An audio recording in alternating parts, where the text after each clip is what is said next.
do you take any responsibility at all for the amount of money you've made people spend on watches over the last couple of years? I mean, you've ruined credit scores, you probably ruined relationships. You just keep making everything look cool with your little coffee and watch shots. I know the tricks.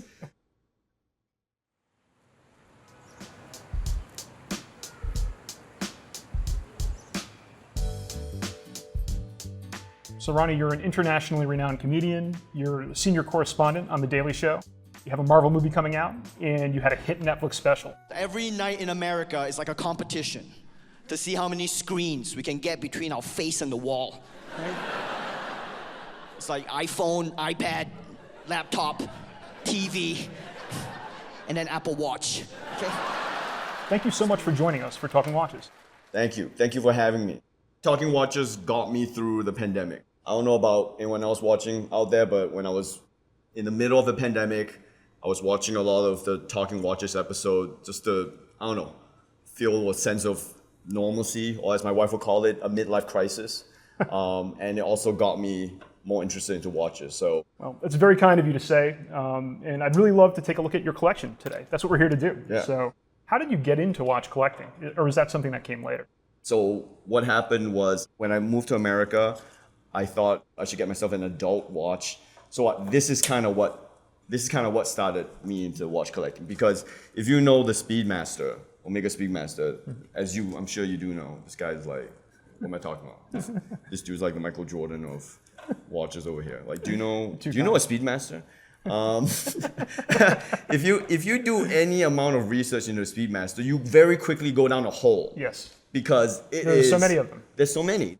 So I think this is kind of what got me into the idea of collecting watches and the variants and the little things that make a watch different and special. Mm-hmm.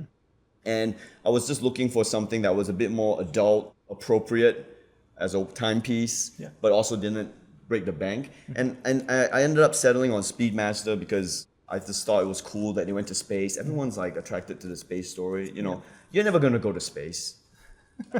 No one's Most gonna of go us to aren't. Yeah, you're never gonna go to space. But the fact that these were the watches that they used to get to the moon. Yeah. It's like if they went to the moon with this, you can do 5 minutes of comedy. And part of my philosophy in life, and which carried over into collecting, was I'm always looking for that little bit of difference, right? Mm-hmm. And this was kind of different to the moon watch because it had leather straps. It kind of looked a little different. And it's a little bit smaller too. A little bit smaller. The alpha hands. Yeah. It's a special watch. Yeah, and so that's what kind of attracted me because it's a little different to the norm, you know, which kind of really matches how I go about how I do things and also how I collect things.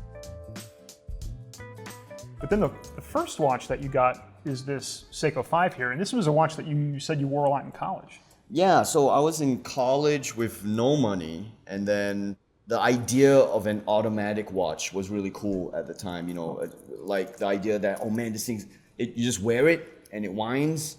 What was that? That's magic. And you don't have to charge it? Like what, you know, and we're so used to quartz. And so I think I got this on the internet back in the early days of internet shopping. Sure. And I was looking for something with clear numbers that was self-winding and had the date and the day of the week, you know, all the information you need from a very practical level. And this came up and it was so affordable. Right. And I got it and it's lasted forever, you know, it's lasted since college and it still goes and it still runs. Called the Seiko 5. Yeah. Tried to find out what that means. Nobody knows what that means. Hodinkee doesn't even know what it means. The urban myth is that the 5 refers to 5 features. Yeah, five like design features. Yeah, you say that, but you don't even know if that's what if that's what it is. I believe that's the case. It's no one knows. Nobody knows. We're in Hodinkee. This is the MBA of watches, and we don't know what the 5 stands for. And even if the 5 stands for the 5 features, no one can agree on what the 5 features actually are. Right? It's day, date, automatic winding, waterproof, and then looking good. Looking good, man. Oh, maybe the 5th feature is the see-through back case. Maybe I just solved the mystery there. Nobody knows. But let the mystery survive. Let some things be mysteries, okay? We don't need to Google everything. But great watch. Again, look, I've had it since college and I've never had to service it and it looks like brand new. It's unbelievable. It looks great. I would have thought that it was a newer watch, to be honest. Yeah. This is not all you have for Seiko, though. You actually have 2 virtually identical watches both with a connection to the actor Bruce Lee. Can you tell us a little bit about these two automatic chronographs, reference 6139, the Bruce Lee variant? Yeah, I mean, I feel like you want to talk about it more than me, so I guess thanks for the setup. So I was in the pandemic, consuming a lot of content, as we all were, and I watched Bao Nguyen's documentary Be Water on Bruce Lee. And it really kind of resonated with me, not just because he's Asian, but because he was an Asian person in show business, in American show business, trying to tell an authentic story.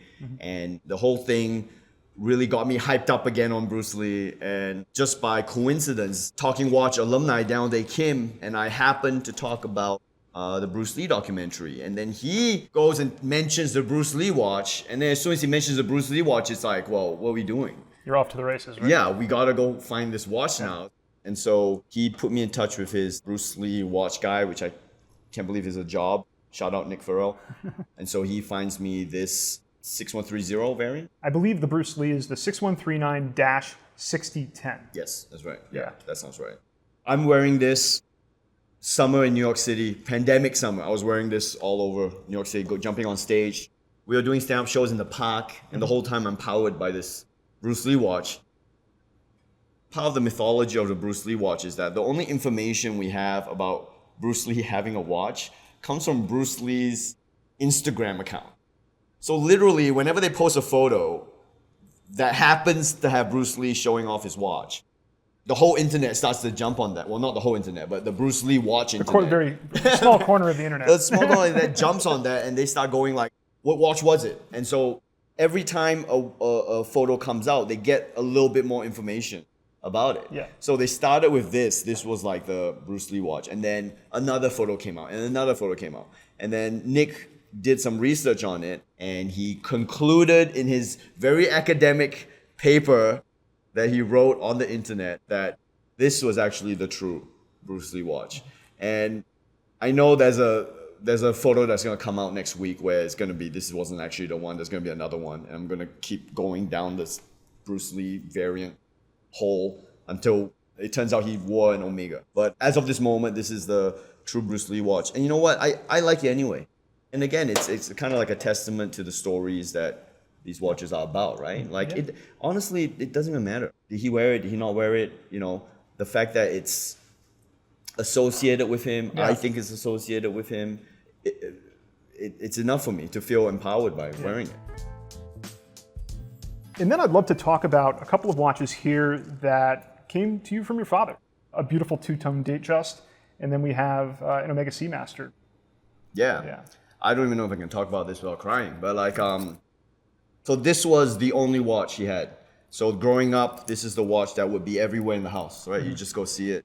I remember it was so much bigger in my hands when I first held it. It was like, it was a huge. In your hands, you're like, who could ever wear this? It's so big and heavy. And now it feels kind of small in comparison to everything else. And then one day I came back to Singapore where he lived, and I asked him like, hey, what happened to that Rolex that he had? And he said, oh yeah, it's in the back. And I said like, I'm not trying to get stuff from you, but if you're not wearing it, I'd love to be able to wear it. And he's like, oh yeah, just take it. So he just gave it to me. This two-tone thing is very old Chinese person. Like, I wouldn't pick this in the shop. But the fact that he gave it to me and I started wearing it, and you know what? It works. Yeah. It works with a white t-shirt. It works with a suit. You know, it works if you're dressed down, and it's kind of like that accent piece. 36 millimeter Datejust, two-tone. Yours looks like, I think yours is like from probably the mid-80s. Don't ruin this for me. Do not ruin this for me. No, it's great. I think it's from the mid-80s. Every time you talk about watch, I get scared that something I believe about this is false. It looks great. Like I said, I wouldn't pick this out in a shop because me and my dad have very different tastes. But the fact that he gave it to me, I love it. I could lose everything here, but this is probably the only one that kind of is pretty special to me. Yeah, he passed away very unexpectedly 2 years ago. So it's interesting that he gave this to me just before he left. Yeah. Well, it looks great, and it's an enduring memory of your dad. You have it with you whenever you want to wear it. Yeah. And I'll sell it to the highest bidder if anybody out there in the comments wants to. And then you have this other watch from your dad, this Seamaster, and there's a little bit of a story behind this too, where I guess you had just a bunch of broken watches. He went to China to work in the 90s. And when he was there, he bought a bag of like garbage Omegas. Just everything in it was broken Omegas. In his head, he's always like, I'm going to repair these, but he never got around to doing it.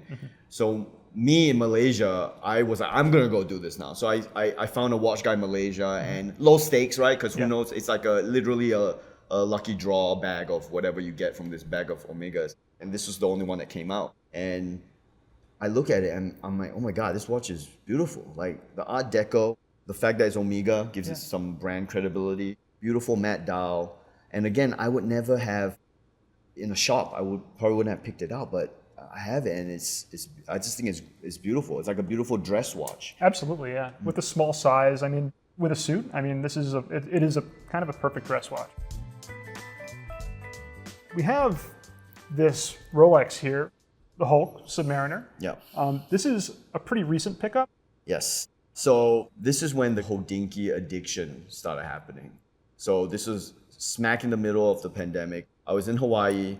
I was binge watching your stupid videos. And I was like, you know what? There's something in my collection I don't have. It's a Submariner. Yeah. I'll get one Submariner and then I'm done. I'll be done. That's all I need. I got the Speedmaster, I got the Submariner, and then I have, my dad's Datejust and like bits and pieces that I think are cool. And I'm done. I'll be done. I just need one Submariner just to legitimize the whole collection. And so I started looking for one, and the one that caught my eye was the green on green, otherwise known as the Hulk, because I managed to get a small role in a Marvel movie, Shang-Chi, and I thought, man, what a perfect coincidence. I know it's a nickname, but these nicknames stick on watches. It's so weird. It is, yeah. Yeah. Totally. Can I come up with a nickname for a watch? I mean, you just gotta cool. go for it and be early on the internet. Sure. The Datejust is now called the Ronnie. Okay, we're gonna refer to this as the Ronnie now.